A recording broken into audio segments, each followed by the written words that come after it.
waaw côté boobu vous avez raison mais moom fi mu wax il a raison. man ci ñaar yëpp laa lay waxal. non non mais il a raison fi mu wax mais yow ñëwal rek waaw kay man ci ñaar yëpp laay wax. man ci Prodac bi laa wax. xam nga man j'aime rétablir la vérité. J'aime rétablir la vérité. Nous on n'a pas menti hein. dinaa wax ci IGE bi. dinaa wax ci moom ci rapport bi muy wax moom noonu rapport boobu ñu waxoon ne amul. te mujj ne am na. boobu dinaa ci wax. dama ne. suul bukki sulli mu bukki. bukki mu jëw moo lay rey.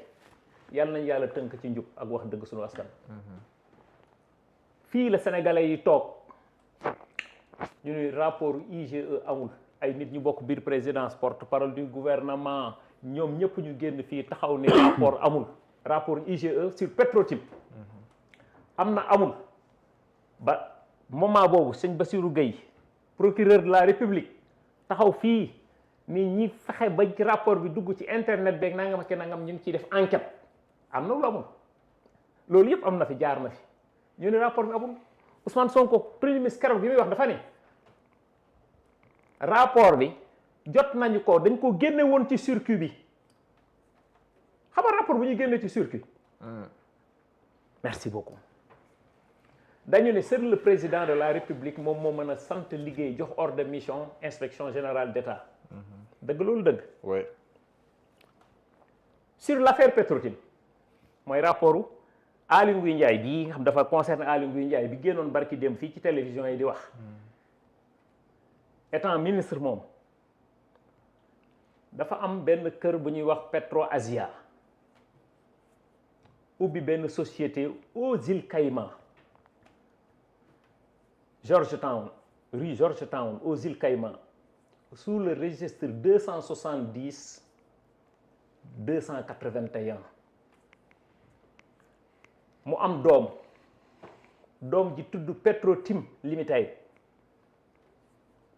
ñu créé ko le 19 janvier doom ji moom ak yaay ji sous le numéro 265 741 ba tey aux îles Caïmans yooyu ñaari société ñoom ñooy Petro Asia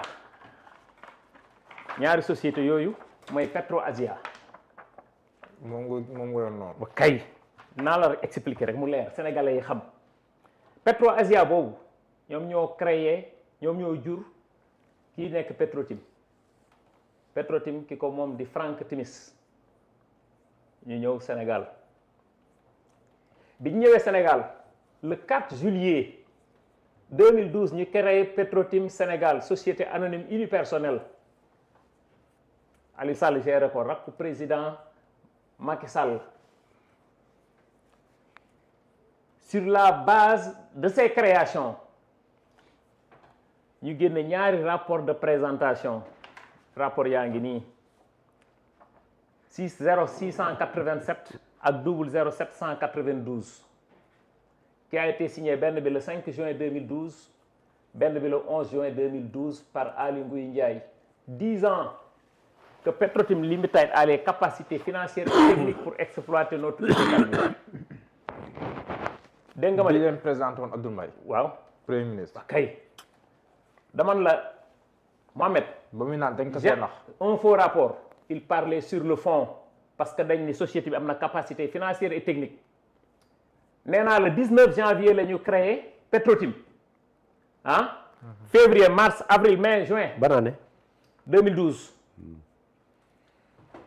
juin 2012 ñu génn ñaari décret présidentiel 2012 596 2012 597 2012 596 moo concerné Kayar offshore profond ñu jox leen superficie 7895 kilomètres carrés Saint-Louis offshore profond mu nekk 9463 kilomètres carrés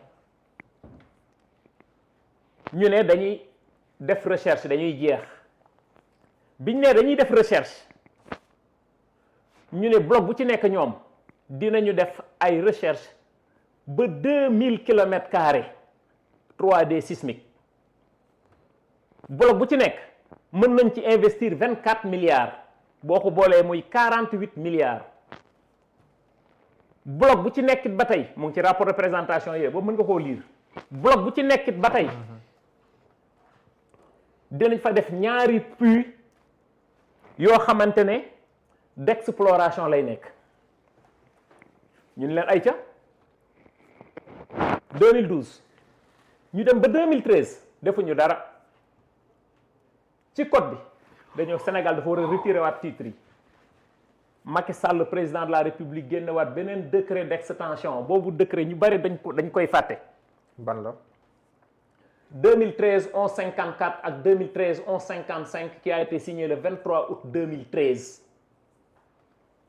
ñu jox leen ba tey ñu demaat ba 2013 jeex defaatuñu dara le 3 juillet 2014 le Petrotim bi ma lay wax nii jël 90% de ses parts Petrosen 10% la am de jébbal ko kii ñuy wax Timis Corporation te ki moom Petrotim moom Timis Corporation muy Franck Timis xaw ma Franck Gueye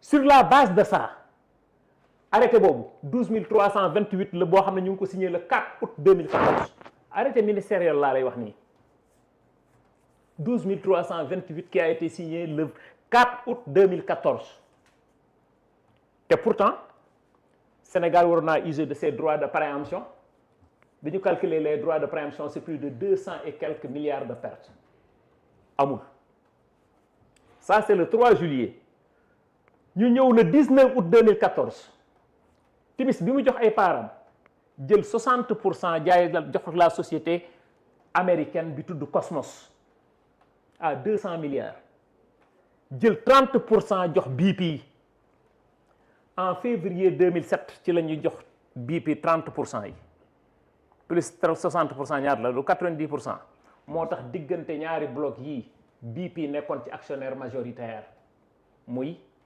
Saint-Louis offshore profond ak Kayar offshore profond tey jii exploitation pétrole bi ñaar rapport yi moo tax tey présente coow li ngay dégg nii naan ay li ñu am ci gaz bi fii demewul noonu yaakaar teraanga gis nga problème bi ñu ngi wut keneen parce que ñun suñu gaz jaayuñu ko dañ koy industrialiser suñu bopp ñoo ko gën a soxla ñëpp loolu moom moo indi coow li loolu yëpp nag ma nga tàmbalee ci coow lii tey y a eu 4 transferts yoo xam ne am na mooy bi Petrotim joxee Timis mooy bi Timis joxee Cosmos mooy bi Timis joxee BP moom mooy bi Cosmos 60% yi ñu ko joxaat da cee jël 30% jox BP looloo tax BP nekk am 30% moom Cosmos mu desee 30% transaction yi yëpp xam nga lambda sénégalais bi ak ku mel ni man ak yow kan lan lañ ciy xaar ci transaction financière yi yëpp ak tout ce micmac lan la ci Sénégal am c'est ça le problème léegi ñu ne rapport bi amul génne nañ ko ci circuit bi lan la ñu wax les hommes passent les institutions demeurent waa ñii nga xam ne ñoo taxawoon wax ci li ci pétrole bi ñëw yor les rênes du pouvoir ba gis rapport bi IGE yi ko defoon ñu ngi dund c'est des fonctionnaires ils sont là ils peuvent en attester la véracité de ce rapport oui ou non Ousmane Sonko li mu wax c'est aussi simple ki ma bokkal ndey ak baay sax bu defee rapport bu ñëwee dama koy jàllale li mu wax il a été très clair jël na ko jàllale na ko mais kooku jarul coow mais liñ doon nangu mooy premier ministre rapport IGE mënta ñëw ci taabalam pourquoi du ñëw ci taabalam waaw am na ñu wax loolu waaw Aly Ngouille Ndiaye toogul fii barki démb émission yi rapport ku dugg internet gis ko te ñoom ñoo noon il n'existe pas de rapport de 2012 bañ koy wax kañ la woon grand yàggul woon xalaatoon nañ ne nañ toog tey ñoom ci position bi tey taxaw naan rapport bi am na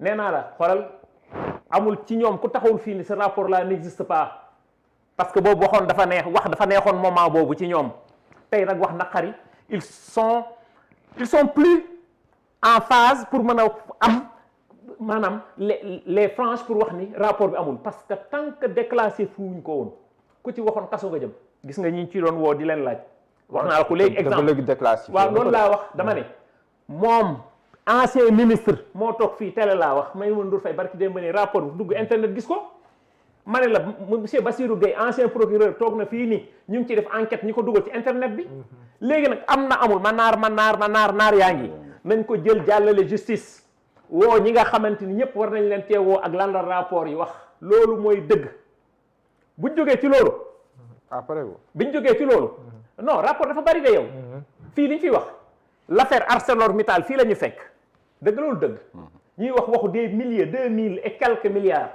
ñuy dem négocier ci ay 70 milliards yow nga yaakaar loolu waruñu koo leeral dañ ko war a leeral mu ni fàng barkaat dem maa ngi dégg Doudou Wade ci benn émission fii mu ne Sénégal li mu am moo ëppale fer xaw ma ci lan ci àdduna bi pays yi gën a ëppale fer ci àdduna bi ci la bokk moom xanaa dafa fàtte Guinée Simandou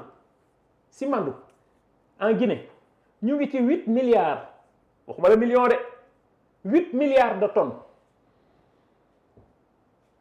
Sonkoléli boo demee en Sierra Leone ñu ngi ci 12 milliards 500 millions de tonnes milliards laa lay wax de tonnes boo demee Guinée ba tey ci seen bauxite ñu ngi ci 40 milliards Sierra Leone ñu ngi ci 104 millions de tonnes nga ñëw Sénégal 630 millions amaguñu 1000 de 630 millions te ñu ngi ci milliards wax kay ñee ñu ngi ci ay milliards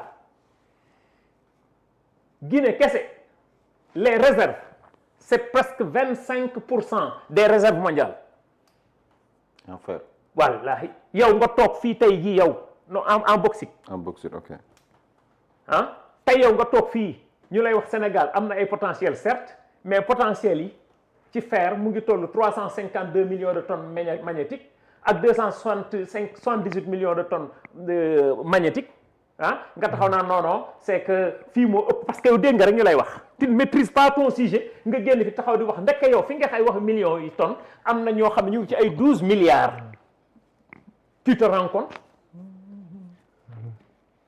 c'est que en fin de compte dootoo xam li nga xam moom ngay wax xam la mooy ndam am des leaders yoo xamante ni tey ils prônent parmi les 20 personnes de ce monde yi gën a influent ñun war nañoo xeeb nit ñooñu ñun waxuma ko de c'est juste pour vous dire les maîtres du monde wallahi les maîtres du monde di ci lim 20 ñi ci lim yow sa premier ministre loolu du ndam pour Sénégal du ndam pour Afrique da ko assumer il est africaniste loolu la gëm ci loolu la ñuy dox nit ñi bu ñuy toog naan ñii ay démocrates lañ ñii ay socialistes lañ ñun dañu nous sommes des afro-souverainistes. d'accord mooy patriotisme chevio bu au corps boobu mal doon wax sànq ñun foofu la ñu frankulaayu. d'accord xam nga li gaay naan wiiri jaari ndaari ñun wiiri wu ñu jaari ñu feneen ñun ñu nga ndaari toog parce que xam nañ ni ndëgg boo ci nekkee ala kuli al nii dañ la fay fekk si te tey jii cette vérité là est en train de jaillir partout en Afrique. mais il faudrait que justice def si dara. nangu déggoo ma de. damay seetaan benn extrait. oui rapport Prodac boobu muy wax. Mame Mbaye Niang taxaw ne aw rapport amul. même Mame Mbaye Niang boobu laa seetaan man ci télévision man moom laay seetaan man xaw ma beneen nit nag. bu am rek amul mais boobu laay seetaan ma waa rapport nag moom sax am na. waaw bu Cour des comptes bi la wax na am waaw doucement rek. mais bi muy wax ne nekkul IG bi la doon nekkul IGF. IG dama ne la. mais bu Cour des comptes bi la wax na am na. waaw dama ne. oui même bu IGF bi. problème am lan moo ko ëddi woon ak l'ex ministre ni ñu ko def Amadou Ba. Amadou Ba waaw non waxal. waaw loolu la woon. du loolu loolu. bokk na Amadou Ba waxoon ni y a un rapport. mu ne dafa fuité tout pré-rapport. waaw un pré-rapport. un pré-rapport mais kon rapport am na ñii bu ñu fontoo nit ñi grand waxal ci li nga xam mooy Ali Kalaj bi ñii dañ ñoo yab barke yàlla dañ ñoo yab ñii ils n'ont pas droit à la parole dans ce pays là il doit raser les murs toog noppalu xam ne ñoom c'est fini pour eux ñoom ak ñii fi nekk c'est le soleil qui se lève et c'est le soleil qui se couche dootul ñoom. yaar ak yàlla la. mooy yow nañu woote meeting bu ñu woote meeting sax ñun dañu leen di dolli mën nañ leen cotiser doxal leen xaalis billahi mais ñoo ñoo woote meeting ñi il n'existe pas il n'existe que de nom loolu mooy dëgg. il faudrait que seen leader ñëw duñu woote meeting. seen leader ban. meeting ci WhatsApp. duñu woote meeting ci Mali kii campagne ci WhatsApp. leader ak Samba Tall da nga leen bëgg a saraxe wala. meeting ci Mali foro. il faut que le leader soit là. lii la nii. joxal ma ko c'est le code minier. Ah, da da ko koy soxla les ressources naturelles appartiennent au peuple. Ouais. Les ressources naturelles appartiennent au peuple. loolu mooy dëgg. ci référendum bi la ko waaw président donc dégg nga li ma la wax xanaa. 2016 bi. waaw référendum 2016 article 25 alinéa 1. Ça doit être exploité en toute transparence mais au profil de la population. D'accord. moo tax ñun ni la ñun ci li ñu gëm ñun sur le chapitre 7 article 56 Ouais. tous les revenus pétroliers dus à l'État et perçus par ce dernier y compris les réalisations pétrolières et gazières sont rendus publics et communicables à toute personne. D'accord. kon ñun amuñu lu ñuy làq nous sommes transparents nous travaillons dans une maison de verre. D'accord. amul lenn lu ñuy làq. D'accord. joxal ma ko ça va lui servir. dinaa la ko jottali. moo ko moom nag dama ko may parce que da ci am droit. Absolument. Voilà. dinaa ko jox Bira. boo ko daa mel ni bëggul li nga koy. non bëgg na ko bëgg na ko Non, bëgg na ko. bëgg na ko Bira rapport yi nag yow. ah da nga ko jox mu bañ a mu bañ a. non naa ko jox rapport yi nag Bira yow noo ko gisee. yan rapport. rapport yi premier ministre waxoon ak exposé bi Samba Tall def. non man li ma wax yëpp a ngi de. waaw li ma wax yëpp a ngi yow te mën nga ko jox sama liir suba. yow moom da nga lire yow fe benn yow. su bëggee mën naa lire. chronique d'une spoliation moom lire nga ko yow. waaw li yan rapport nga may laaj Mouhamed. lii Rapport si rapport IGE. mais rapport IGE est-ce que dëgg la ak ñoom seen ak ay nangam ak nangam. ah loolu mooy laaj est-ce que Waaw. rapport yi dëgg la. non Bira non Mohamed posé ma question bu leer. non bu Mohamed posé ma question bu leer ma xam lan laay tontu. bul ma dugal ci benn question directe. waaw premier ministre la mu wax keroog si rapport yi ñu si waroon def na ko sama rakk sax bu ko kii dama koy jëbal yoon ndax am nga yaakaar par rapport ak suite bi ñu war a jox dossier yi nga xam te ni